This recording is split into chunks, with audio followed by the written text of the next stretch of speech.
Hello, fellow clear-mind enjoyers.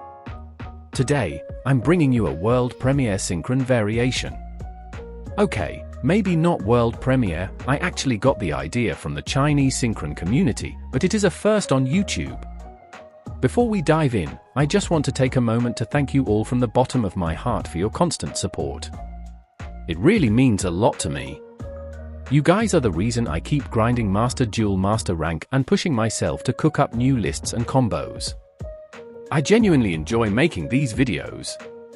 Fun fact, after I uploaded my last TG deck video, Jesse Cotton posted one a week later. Coincidence? I think not. But today, we're talking about Synchrons, and this list is very different from what you've seen before. That's right. We've dropped Adventure and replaced it with White Forest and Centur-ion. Why White Forest and Centur-ion? The goal is to have engines that progress the game state better than Adventure while being more self-sufficient. An added bonus? They give us flexible access to both tuners and non-tuners, improving the deck's resilience significantly. And on top of that, these engines have perfect synergy with each other. Another major benefit is that Speeder becomes less of a choke point. In fact, I've had games where I didn't even need to summon it. Now, let's break down these engines, starting with White Forest. The core lineup consists of 3 Silvy, 1 Tail and 2 AzaElzette. Silvy is our main starter and also a great extender thanks to her graveyard effect. She's a 1.5 card combo starter, meaning we need a discard to fully combo. Her combo line naturally leads into Centur-ion and Speeder. Now, while Speeder isn't protected in this deck, we're never completely vulnerable if it gets negated, assuming the opponent even waits that long. Most likely, our earlier plays will bait out hand traps before we even get to Speeder. Another key aspect of White Forest is that it transitions perfectly into the Diabell engine, thanks to AzaElzette searching wanted. Speaking of which, we run 2 Diabell Star, 1 wanted, and 1 original sinful spoil. Diabell is mainly used to extend combos, but she also plays a crucial role in a 2-card combo with Stardust Synchron. The idea behind this engine is to ensure access to Jet Synchron while also facilitating level 8 synchro plays, which will be more important once we get Primus. Next, we have the Super Heavy Samurai package. Wakaushi and Bike remain 1-card combos for a protected Speeder. By now, you should know the standard combo lines, but I'll go over them again for those who don't. This package gives good access to everything like for example to our next major engine Centur-ion. Unfortunately, this engine alone doesn't combo into Speeder, but it's still very strong. If you've been playing ranked over the past few months, you already know the basic Centur-ion line, and you know how oppressive and resilient it can be. We only play 1 Primera and 1 Trudia to avoid excessive normal summons. While having a second Primera would have helped in some games, adding more normal summons would disrupt the deck's balance. However, we max out on the Centur-ion field spell and Emblema because they are both starters and extenders that don't use up the normal summon and work well with all the other stuff. Wake Up is another extender that works well with Super Heavy Samurais, and Phalanx is a solid disruption piece. Now, let's talk about the Synchron engine, which elevates this deck's ceiling significantly. This time, we're running just 1 Jet Synchron, 1 Assault Synchron, 1 Rev Synchron, 2 Stardust Synchron, 1 Illumination, and 1 Trail. The ratios are based on necessity. Jet Synchron isn't as important anymore since Silvy essentially functions as an additional copy. Assault Synchron feels great as a free extender and frequently enables level 6 plays. Rev Synchron is what I like to call a tactical nuke. I love using him with a level for a Black Rose play to break boards. Stardust Synchron is the only synchron that generates resources on its own, and its level for status makes it arguably the most important one. I kept it at 2 because using it twice with Excel Synchron does come up. Before adjusting the synchron ratios, I'd recommend maxing out tunings first. I only play 2 because I wanted to include Shifter. Tuning is essentially a flexible searcher for any synchron name, giving us adaptable access to different tuner levels and effects. If you don't have the points for tuning, you can use On Your Mark, which also has synergy with the White Forest cards as discard fodder after searching a synchron. These engines aren't just randomly thrown together, they have strong inherent synergies and function like a perfectly oiled machine. In the 50 games I played with this deck from Master 5 to Master 1, I only bricked like twice. As for additional tech choices, I experimented with various options, including Thrust, Featherstorm, and more hand traps, but Kashtira ended up feeling like the best fit. But these are just my preferences for a versatile engine that can work as board breaker and decent plays under Max C. I haven't tried Bestials in this build yet, but I can see them working very well. For non-engine cards, we're running 3 Droll, 2 Max C, 2 Ogre, 3 Ash Blossom, 2 Fuelos, 1 Shifter, and 2 Called By. If you want to increase the number of non-engine cards, I'd recommend starting by trimming the Centur-ion spells, but this would impact the deck's consistency and resilience. As for the extra deck, we've dropped the hand loop approach. You might be wondering why, since it's still technically playable. The reason is that it doesn't fully utilize the strengths of this list. Starting from the back, we have the Centur-ion package, Auxilla, Crimson Dragon, and Blazer. Auxilla is our main Centur-ion searcher, Blazer is our Omninegate, and Crimson Dragon enables Blazer. I included this package because I wanted a functional Centur-ion engine. Next, we have Psychic End Punisher and Shooting Majestic Star Dragon. Psychic End Punisher is included because I wanted a level 11 synchro as an option in case I'm stuck with a level 7 like Diabell and Wakaushi on board. This situation came up multiple times, and having a level 11 lets Wakaushi return to the pendulum scale, keeping our plays alive. Shooting Majestic Star is the level 11 Crimson Dragon target. If you don't have it, you can use the original Majestic Star Dragon, which also has its use cases and is easier to summon in the main combo line since it's just a level 10, but I wanted to have a reason to play my Royal Shooting Majestic Star Dragon. Dissipator's role has diminished somewhat, but its extension potential is still valuable, and it remains a decent disruption tool. However, since we're no longer banishing our opponent's hand, its negate doesn't come up as often. Barone is here simply because it's the best level 10 synchro. The next spot was tricky. I tested 3 different options. First, I tried Cyber/Harpy Lady alongside 3 Thrust and Featherstorm as a max C counter, but Thrust lacked other good targets, and Featherstorm occasionally bricked me, even though it also won me games. I also tested Packbit, which would recycle Primera to keep a tuner online, but this situation was rare, so I dropped it after a few games. My final choice, and the one I settled on, was Shinshin, the strongest standalone option for this slot.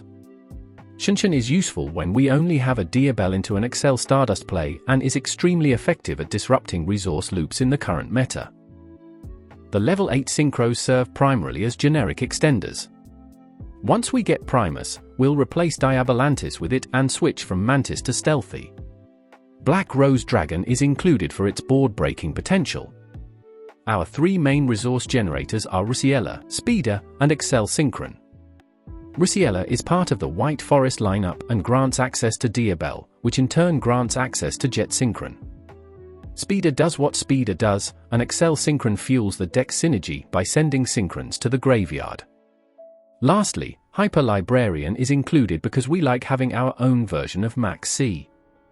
In conclusion, this deck plays very differently from previous Synchron lists. Unlike other builds that rely on a deck-out strategy, this one focuses on more compact, unbreakable boards.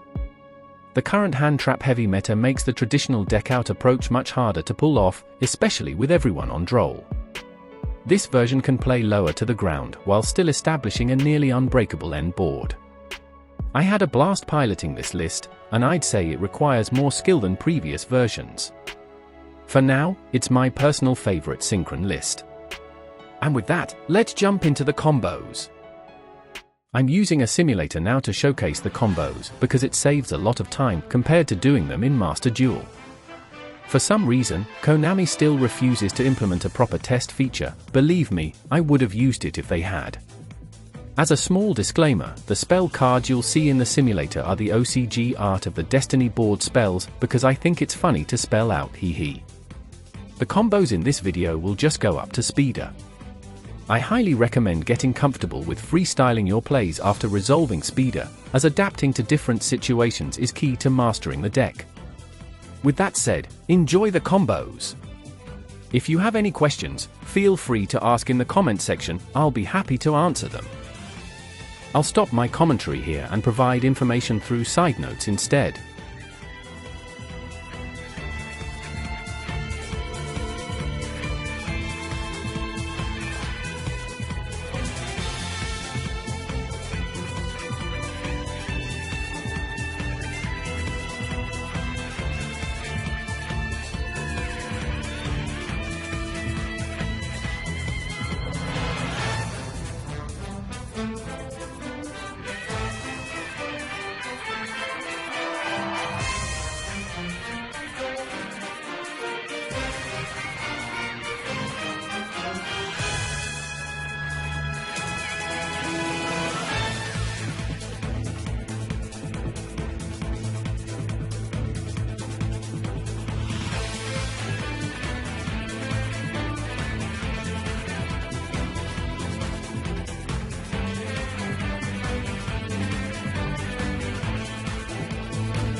走れ振り返ることなんてできないわ Wait up Keep on burning so 熱く燃やして嵐のように全てを蹴散らせフルスロートで行くぜクリアマイ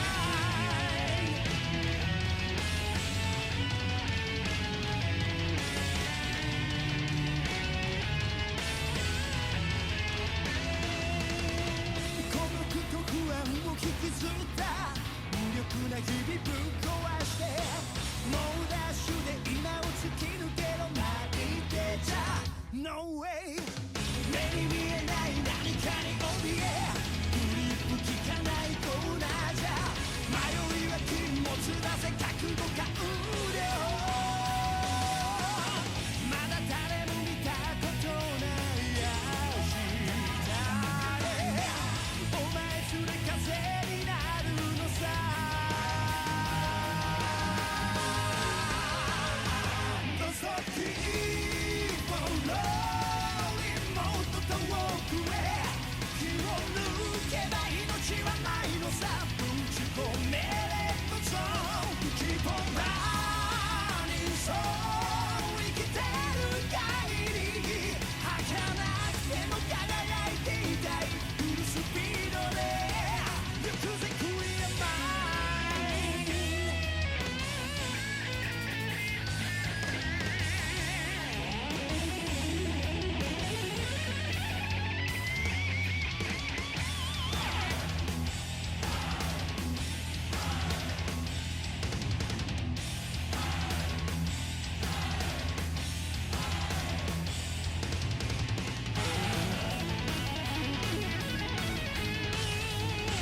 風クリアマン